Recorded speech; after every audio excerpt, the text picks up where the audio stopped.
عرش حق ہے مسند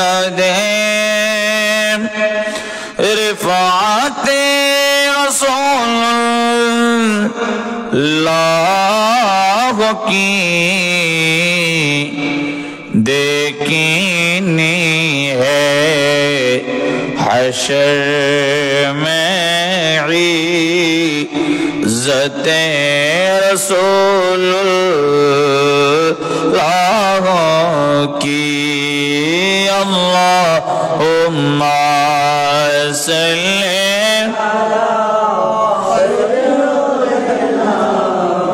مولانا محمد وعلی علی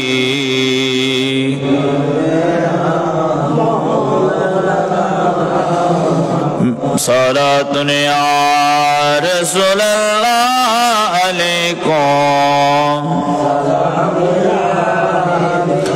میں مریض مصطفیٰ ہوں میں طبیب چھڑانا مجھ کو مدینے کے مجھے کو پوچھا دے تجھ کو درش پا کر صلاۃ علیکم عجب رنگے پر ہیں بہارے مدینہ کہ سب جنتی ہے نثار مدینہ صلاۃ علیکم سلام نبی مرحبا یا مرحبا یا مرحبا اعوذ باللہ من الشیطان الرجیم بسم اللہ الرحمن الرحیم كل من عليها فان ويبقى وجه ربك ذو الجلال والإكرام صدق الله المولان العظيم وصدق رسوله النبي الحبيب الكريم ونحن على ذلك لمن الشاهدين والشاكرين رب صل وسلم وبارك عليه وعن عاصم رضي الله تعالى عنه قال سمعت رسول الله صلى الله عليه وسلم يقول إن من أشراط الساعة أن يرفع العلم ويكثر الجهل ويكثر الزنا ويكثر الشرب الخمر ويقل الرجال ويكثر النساء حتى يكون ل50 امرأة القيم الوحيد او كما قال عليه السلام کہ گناہوں کی عادتیں چھوڑا میرے مولا مجھے نیک انسان بنا میرے مولا گناہوں کی عادتیں چھوڑا میرے مولا مجھے نیک के इंसान बना मेरे मौला। जो तुझको जो तेरे नबी को पसंद है, जो तुझको जो तेरे नबी को पसंद है, मुझे ऐसा बंदा बना मेरे मौला।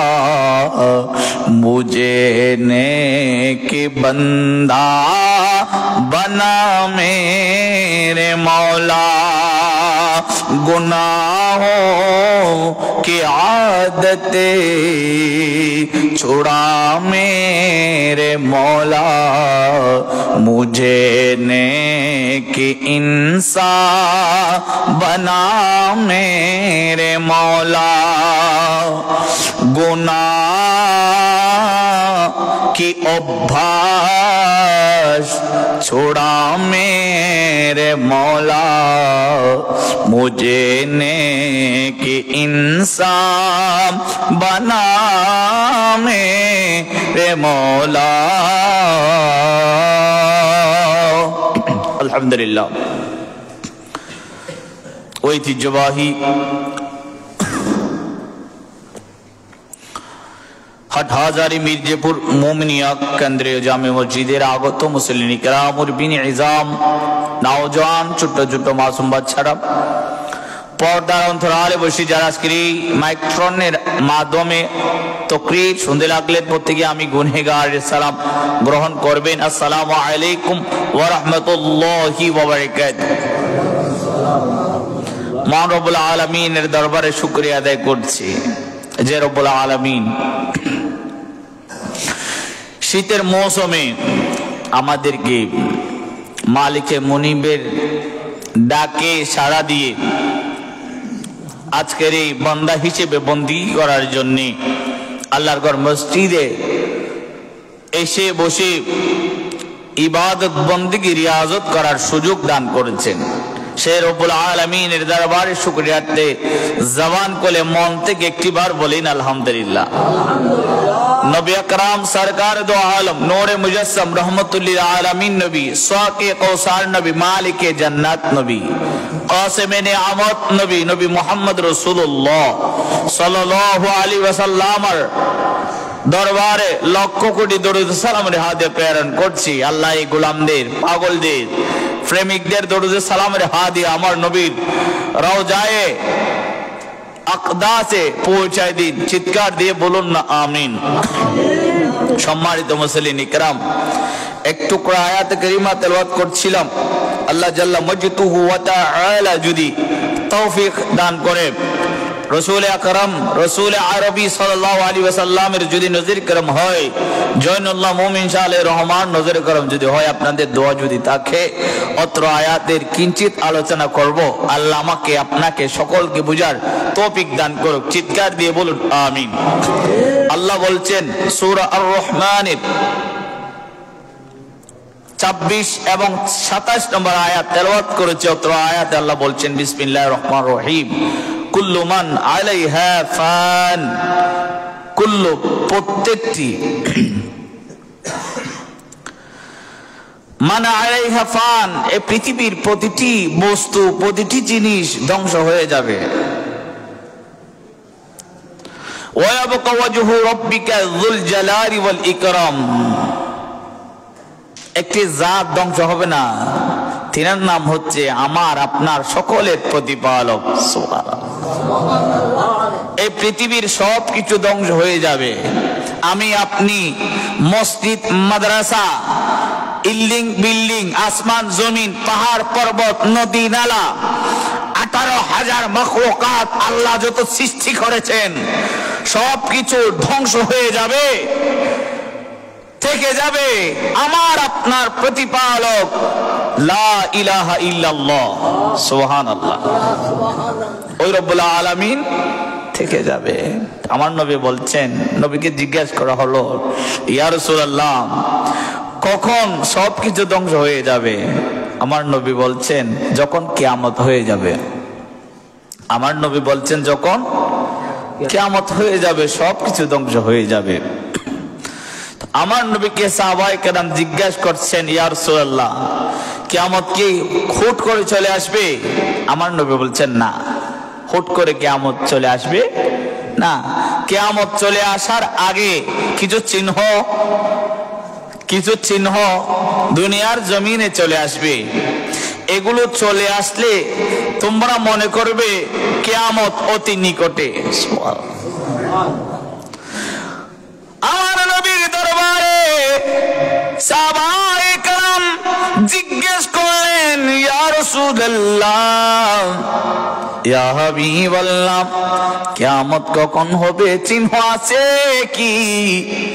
আমার নবী বলছেন, সাহাবায়ে কেরাম শুনো শুনো শুনো, কিয়ামতের ময়দান, কিয়ামত কায়েম হওয়ার আগে, সংঘটিত হওয়ার আগে কিছু আলামত রয়েছে, চিহ্ন রয়েছে।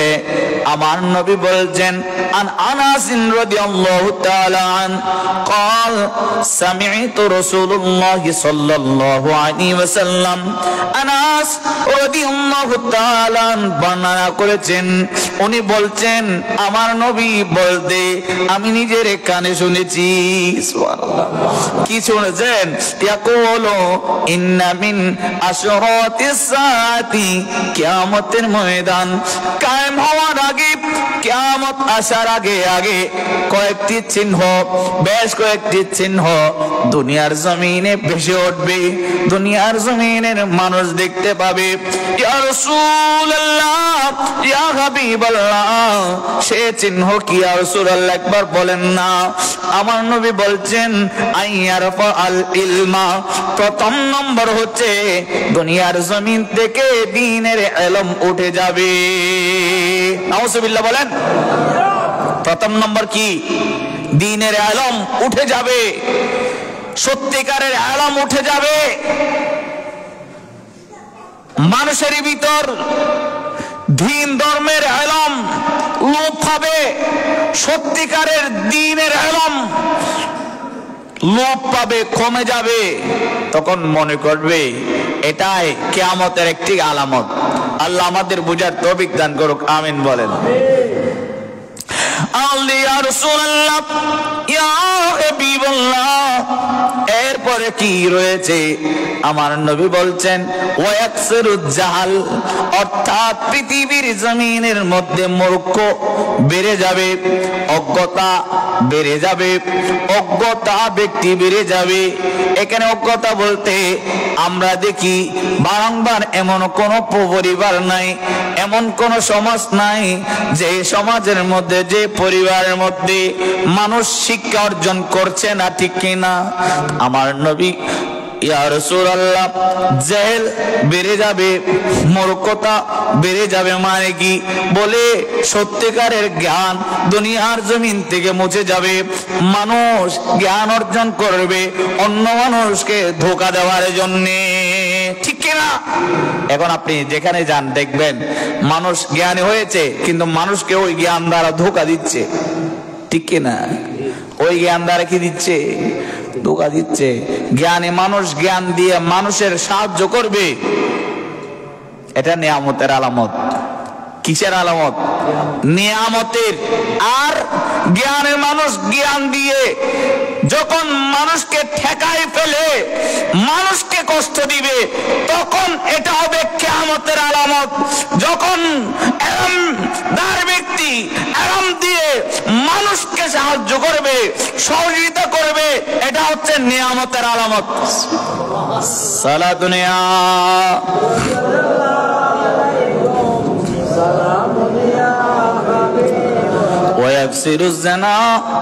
পৃথিবীর জমিনে জেনা, ব্যভিচার বেড়ে যাবে।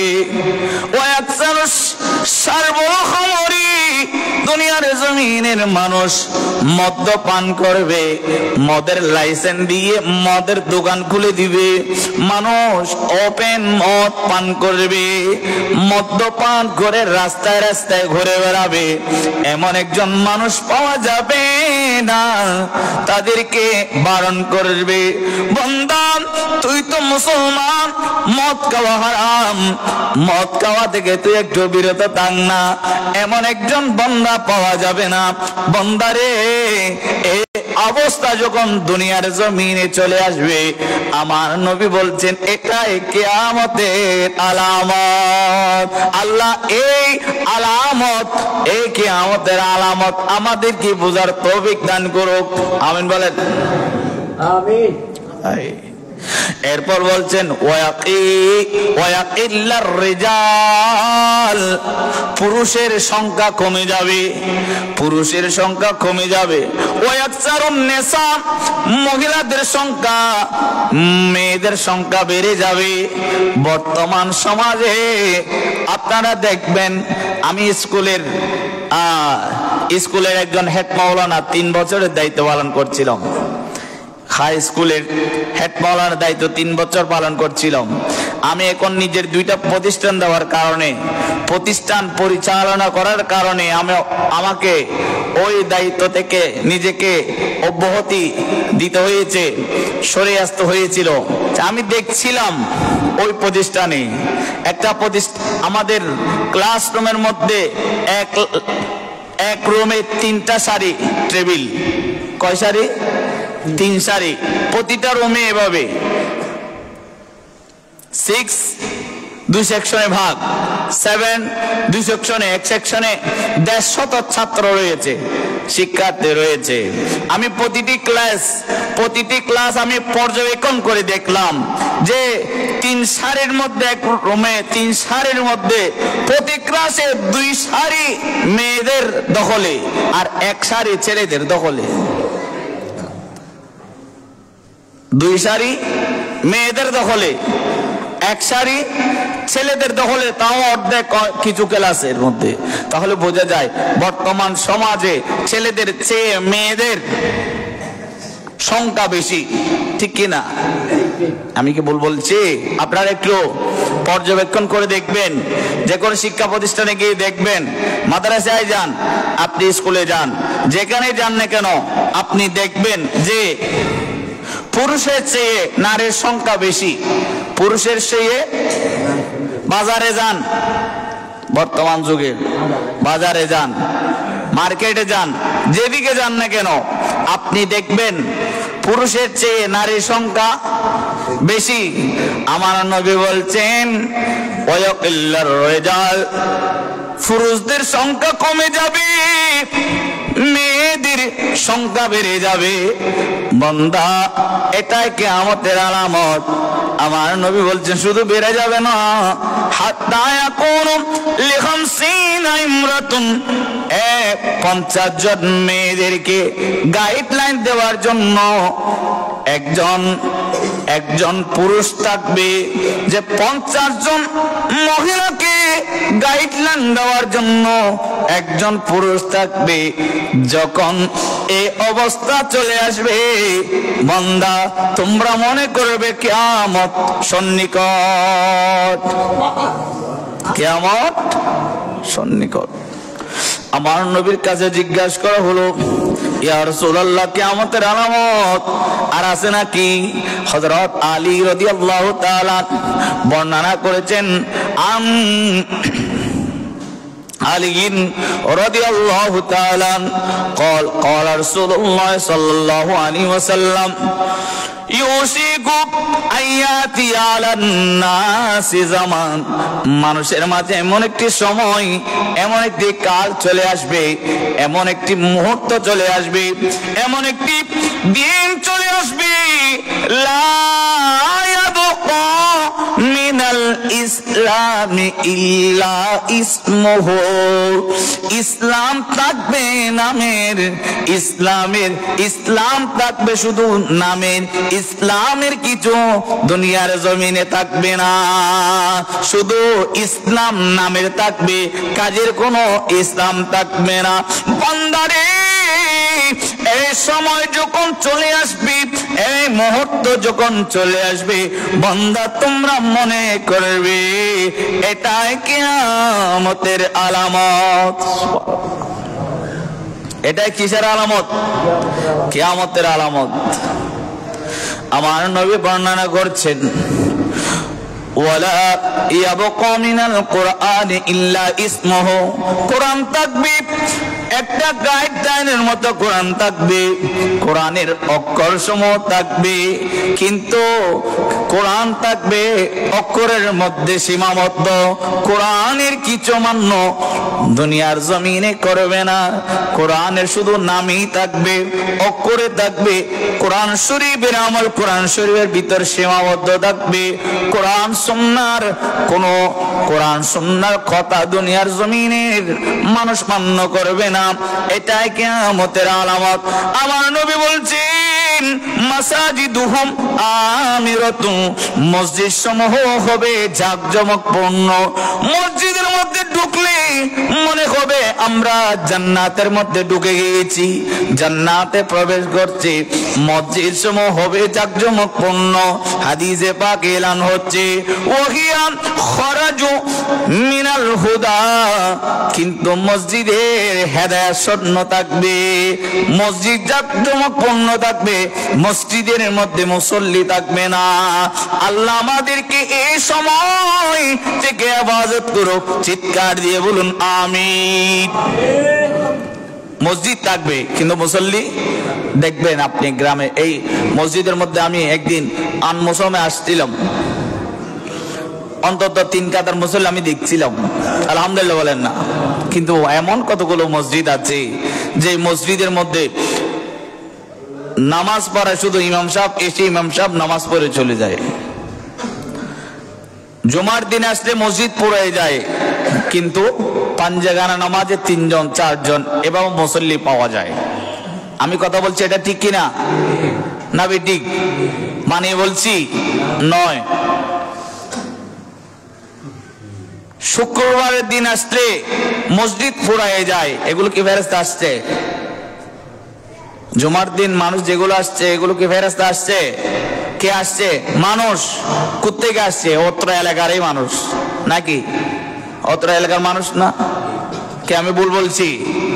যে জুমাবারের দিন আপনারা মসজিদে কানা কানা ভর্তি হয়ে যায়, ওই মানুষগুলো কি দুপুরে কাজে গেলে ইশারের সময় ঘরে থাকে না? রাত্রে কি বাসায় ঘুমায় না? ফজরে কি মসজিদের সাথে তাদের টাইমের সাথে অ্যাডজাস্ট হয় না?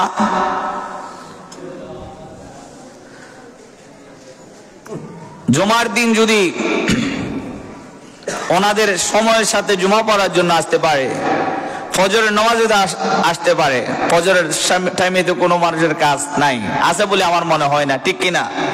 আপনারা দেখবেন প্রতিদিন সকালের নামাজ পড়বেন, ফজরের নামাজ পড়বেন, ফজরের নামাজ যখন পড়বেন পুরো দিন আপনার সব কাজ দেখবেন অতি সহজ হয়ে যাচ্ছে। ওই কাজের মধ্যে কোনো গা বেলাতে হবে না, কাজের মধ্যে কোনো কমতে হবে না, বরকত আসবে। আর যেদিন ফজরের নামাজ ছাড়া যাবেন দেখবেন ওই কাজের মধ্যে যে কোনো না কোনো সমস্যার মধ্যে আপনি আটকে গেছেন, বরকতটা খুব কম হয়ে যাবে। আপনি যখনই উঠেন না কেন আপনার অভ্যাসটা খারাপ হয়ে গেছে, আমি ফজরের আজানে উঠতে পারি না, তবে আপনি যতটাই উঠেন তখনই আপনার জন্য ফজর।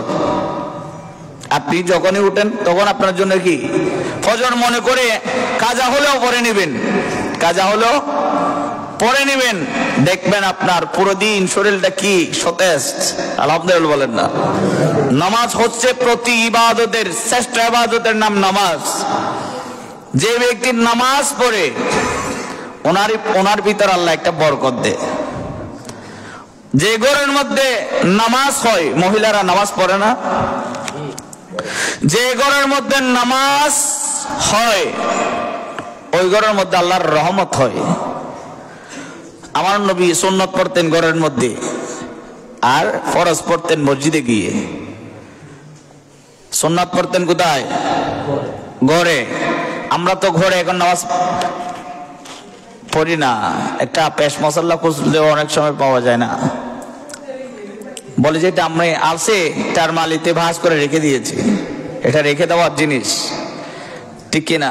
এটা রেখে দেওয়ার জিনিসটা, এটা রেখে আপনি নামাজ পড়বেন, মালিককে ডাকবেন। আপনি আল্লাহকে যত ডাকবেন, আল্লাহকে যত স্মরণ করবে, আল্লাহ আপনাকে ততবার স্মরণ করবে। ফাযকুরুনি আযকুরুকুম, সুবহানাল্লাহ। ফাযকুরুনি আযকুরুকুম, কোরআনে দলিল পাই, আমি কাঁদি তোমারে কাঁদাই। বলে আপনি যদি আমাকে ডাকেন, আল্লাহ বলে যে বান্দা তুমি যদি আমাকে ডাকো, আমি তোমাকে ডাকে সাড়া দিই।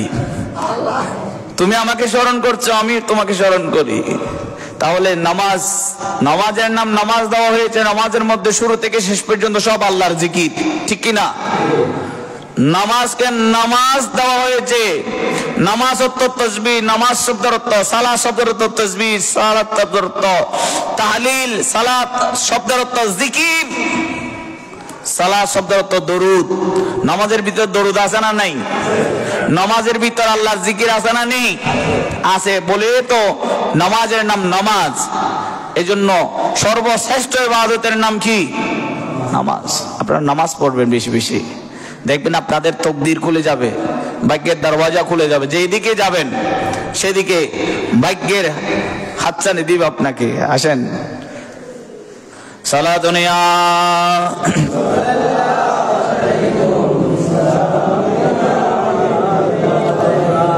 দিল মুসলিম কওমি মুস্তফা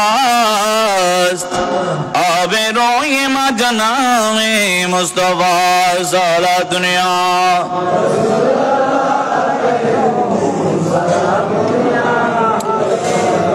মাওলা আলী কায়নাত বলছে এমন একটি জামান আসবে, উলামাউহুম শাররুম মান তাহদা আদিমিস সামা। দুনিয়ার আসমানের নিচে জমিনের উপর আমরা এখন মনে করি আলেমরাই বড় পবিত্র, ঠিক কিনা? আমার নবী বলছেন আসমানের নিচে জমিনের উপরে সর্বনিকৃষ্ট ব্যক্তি হবে আলেমগণ। আসমানের নিচে জমিনের উপরে সর্বনিকৃষ্ট ব্যক্তি হবে কারা? আলেমগণ। যেনারা এখন ওয়াজ করছেন, যেনাদের কাছে আমরা বর্ষা করি, যেনাদেরকে নামাজের ভাট আমরা তুলে দিই, একটা দায়িত্ব বেহাদাল ইমাম বলে। আমার নবী বলছেন ওনারাই হবে সর্বশ্রেষ্ঠ নিকৃষ্ট ব্যক্তি। যখন এরকম জামান চলে আসবে, কাল চলে আসবে, তখন বুঝবে এটাই কিয়ামতের আলামত। আল্লাহ আমাদেরকে ওই কাল থেকে হেফাজত করুক, আমিন বলেন।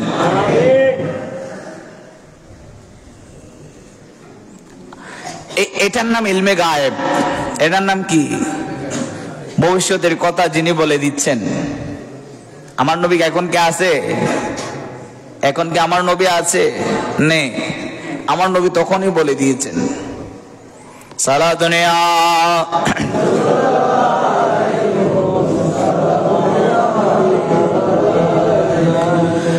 আসমানের নিচে জমিনের উপর নিকৃষ্ট ব্যক্তি হবে আলেমগণ।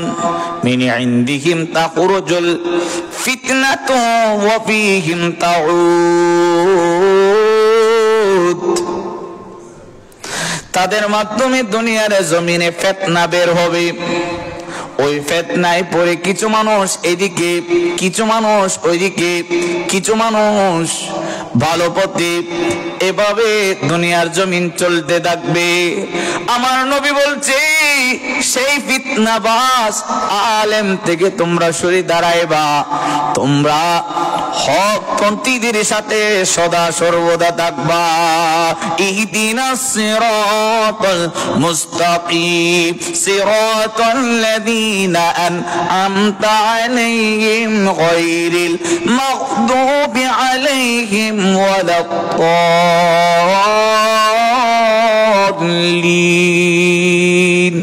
সুবহানাল্লাহ বলেন। গায়রিল মাগদুবি আলাইহিম ওয়ালাদ-দাল্লিন। তোমরা পথভ্রষ্ট ব্যক্তিদের সাথে আল্লাহ আমাদেরকে কখনো রাখিও না, তাদের পথে কখনো চলাইও না। আমাদেরকে চলাইবা সদা সর্বদা তোমার নিয়ামত প্রাপ্ত ব্যক্তিদের সাথে।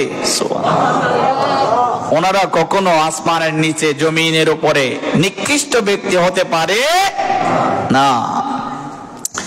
আমার নবী বলছেন ওয়ান ইবনে মাসউদ রাদিয়াল্লাহু তাআলা قال قال رسول الله صلى الله عليه وسلم تعلموا العلم وعلموه الناس। তোমরা ইলম শিক্ষা করো, জ্ঞান অর্জন করো এবং মানুষকে জ্ঞান শিক্ষা দাও। তোমরা জ্ঞান অর্জন করো, মানুষদেরকে কি দাও? জ্ঞান শিক্ষা দাও। কোন জ্ঞান? ধর্মের জ্ঞান, দ্বীনের জ্ঞান। ভালো পৃথিবীর জমিনে যত জ্ঞান রয়েছে সেই জ্ঞান তোমরা শিক্ষা করো, অপরজনকে শিক্ষা দাও। সদকায়ে জারিয়া 3 ধরনের। কয় ধরনের? 3 ধরনের। আমার নবী বলছেন প্রথম নম্বর হচ্ছে ইলম। যে ব্যক্তি ইলম শিক্ষা করছে ওই ইলম অন্যজনকে শিক্ষা দিয়েছে, তিনি আরেকজনকে শিক্ষা দিয়েছে। আমাকে আমার ওস্তাদ শিক্ষা দিয়েছে। আমরা ক্লাসে ছিলাম 350 জন জামে আহমদিয়ায়। আমাদেরকে শিক্ষা দিল, এক একজন গিয়ে এক এক জায়গায় এখন শিক্ষা দিচ্ছে। আমার ক্লাসে আমার ছাত্র 150 জন, আমি 150 জনকে শিক্ষা দিচ্ছি, ওই এক একজন এভাবে শিক্ষা দিচ্ছে। বলে এই জন্য জ্ঞান কেউ যদি বিলাইতে পারে, জ্ঞান যদি কেউ পৌঁছাই দিতে পারে, এটাই বড় সদকায়ে জারিয়া। এটা কিয়ামত পর্যন্ত জারি থাকবে। এই জ্ঞান কিয়ামত পর্যন্ত জারি থাকবে। আরেকটা হচ্ছে ওয়ালাদান সালিহান। কেউ যদি নেককার সন্তান দুনিয়ার জমিনে রেখে যায়, কবরে গেল তার নেককার সন্তান রেখে গিয়েছে, সে ইবাদত করছে, আপনার কবরে গিয়ে জিয়ারত করছে, আপনার কবরে সব পৌঁছবে। এটাই সদকায়ে জারিয়া। জারিয়া মানে প্রবাহমান, যেটা জারি থাকে, বন্ধ থাকে না। একটা হচ্ছে রাস্তা তৈরি করে দেওয়া, টিউবওয়েল গেড়িয়ে দেওয়া, মসজিদ বানিয়ে দেওয়া, মাদ্রাসা বানিয়ে দেওয়া, খানাকা বানিয়ে দেওয়া। ইসলামের যত যে জায়গা থেকে ইসলামের খেদমত হয়, জ্ঞান অর্জন হয়, ওই জায়গা তৈরি করে দেওয়া, এগুলো হচ্ছে সদকায়ে জারিয়া। সালাতুনিয়া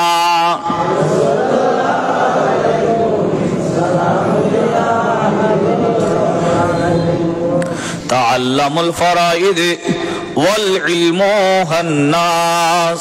ফরাইজ শিক্ষা করবেন। ফরাইজ মানে বাবা একজন, সন্তান 3 জন, মেয়ে 2 জন।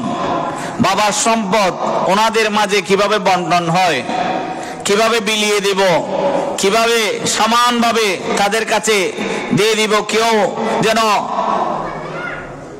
কারো বেশ কারো কম না হয়। এই যে শিক্ষাটা, এটার নাম হচ্ছে জ্ঞানে ফরায়েজ, ফরায়েজের ইলম। আমার নবী বলছেন তোমরা ফরায়েজ শিক্ষা করো, মানুষদেরকে ফরায়েজের শিক্ষা দাও, তাহলে ভবিষ্যতে কোনো মানুষ ফিতনায় পড়বে না, দুঃখে পড়বে না। সুবহানাল্লাহ বলেন।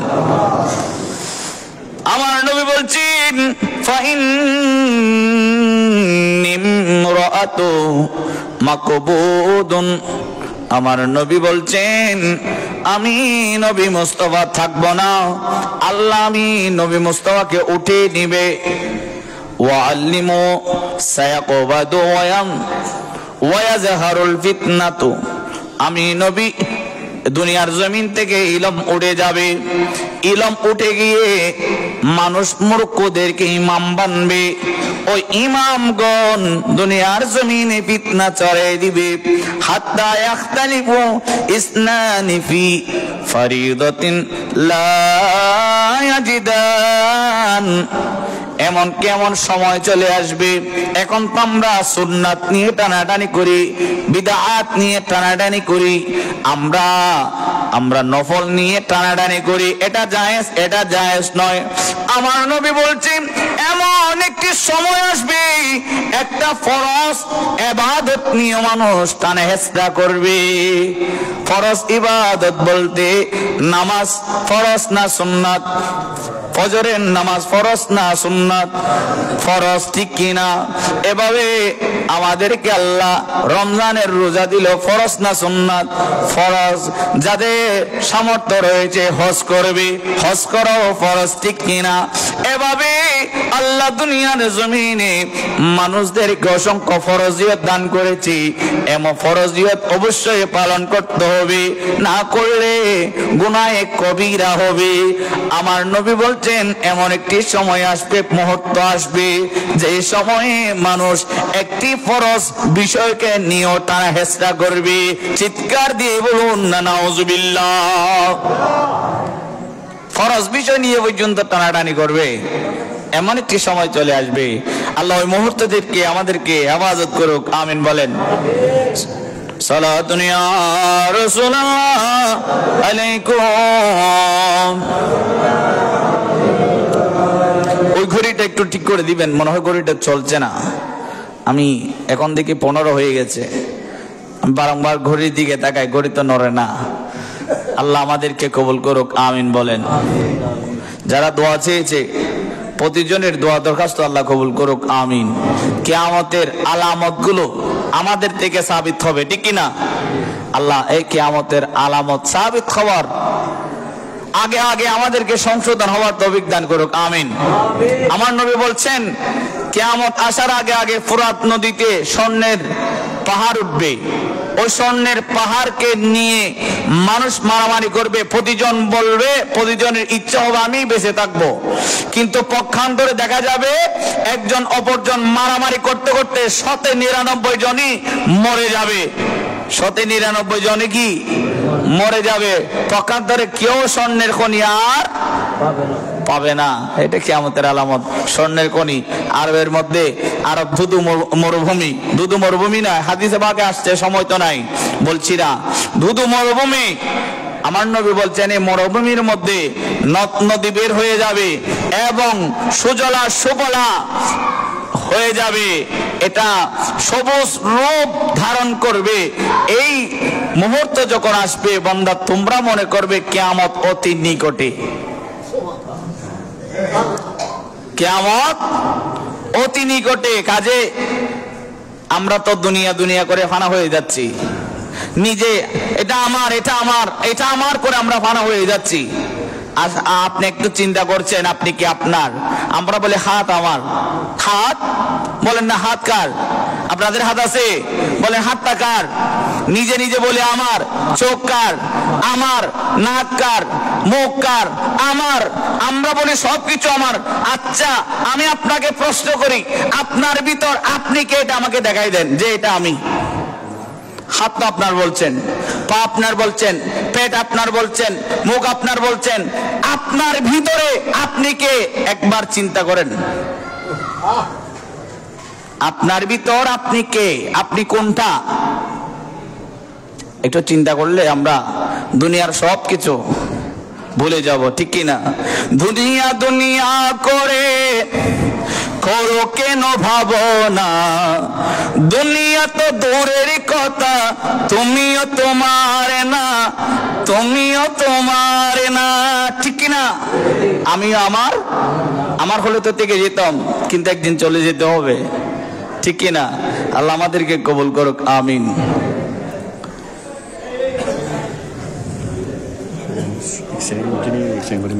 মোহাম্মদ সেলিমউদ্দিন অ্যাক্সিডেন্ট নাম বলে নাই। আচ্ছা, অ্যাক্সিডেন্ট করে মেডিকেলের মধ্যে রয়েছে। আল্লাহ ওনাকে হায়াতে তৈয়বা দান করুক, আমিন বলেন। আল্লাহ আমাদেরকে গাড়িগুলো অ্যাক্সিডেন্ট থেকে হেফাজত করো, আমিন। যারা বিল্ডিং এ কাজ করে, যারা রাত দিন 24 ঘন্টা পরিবারের জন্য কাজ করে, অনেক বিপদের মধ্যে পড়ে, আল্লাহ তাদেরকে তুমি আসান করো, তুমি তাদের উপর দয়া করো। তুমি মওলা তোমার বান্দাদের উপর দয়া না করলে কে বা করবে? তোমার রহমতের উসিলায়, রহমানের উসিলায়, গফফারের উসিলায় তুমি তাদেরকে রক্ষা করো মওলা।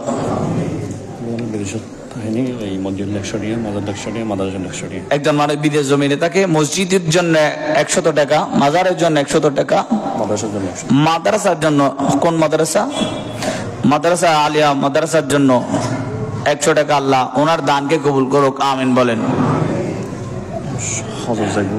একজন মানুষ হজে যাবে, ওনাকে বলবো আমার জন্য একটু দোয়া করবেন, আমার নবীর দরবারে গেলে দোয়া করবেন, সালামি পেশ করবেন, তাকে সহি সালামতে ওখান থেকে আবার যেন বাংলার জমিনে ফিরে আসতে পারে, দোয়া করি আল্লাহর দরবারে। উনি কিসের জন্য দিছেন? ব্যবসার জন্য। একজন মানুষ দোয়ার জন্য দান করলেন, প্রতিজনের এই দোয়াকে কবুল করুক, আমিন বলেন। আল্লাহুম্মা আমিন। আলহামদুলিল্লাহি রাব্বিল আলামিন ওয়াল আকিবাতু লিল মুত্তাকিন ওয়া সলাতু ওয়াসসালামু আলা সাইয়্যিদিল আশরাফিল আমবিয়াই ওয়াল মুরসালিন। আই মাওলা জয়নুল্লাহ মুমিন শাহরি রহমান রাজ দরবারে এসে সবাই হাজিরা দিয়েছে, আমরা হাজিরা দিয়েছি, আমাদের হাজিরাকে কবুল করেন। তোমার আল্লাহর ঘরের মধ্যে মাওলা, তোমার ঘরের মধ্যে হাজিরা দিয়েছে, আমাদের হাজিরাকে কবুল করেন। আল্লাহ যতজন যত মাকাসদ নিয়ে মাওলা হাদিয়া তওবা দিয়েছে, মসজিদ মাদ্রাসা জন্য দোয়ার জন্য হাদিয়া তওবা দিয়েছে, প্রতিজনের হাদিয়া তওবাকে কবুল করো। আল্লাহ অ্যাক্সিডেন্ট হয়ে আল্লাহ হাসপাতালের মধ্যে রয়েছে, ওই বান্দাকে তুমি মুক্তি দান করো, আল্লাহ সেবা দান করো। ওয়ানাজিলু মিনাল কুরআনি মা হুয়া শিফা ওয়া রাহমাতুল লিল মুমিনিন। আল্লাহ কোরআনুল কারীমের ওয়াস্তা দিলে আল্লাহ যত কঠিন জটিল রোগ হয়, শাফায়ে আজিলা হয়, আল্লাহ আমাদের প্রতিজনকে বলা মুসিবত থেকে আসান করো। যারা আমিন আমিন বলছে প্রতিজনকে আসান করো। আসমানি বালা থেকে আমাদেরকে হেফাজত করো, জমিনি বালা থেকে হেফাজত করো, আল্লাহ জালেমের জুলুম থেকে হেফাজত করো, বিরহমতিকা ইয়া রাহমানুর রাহিম।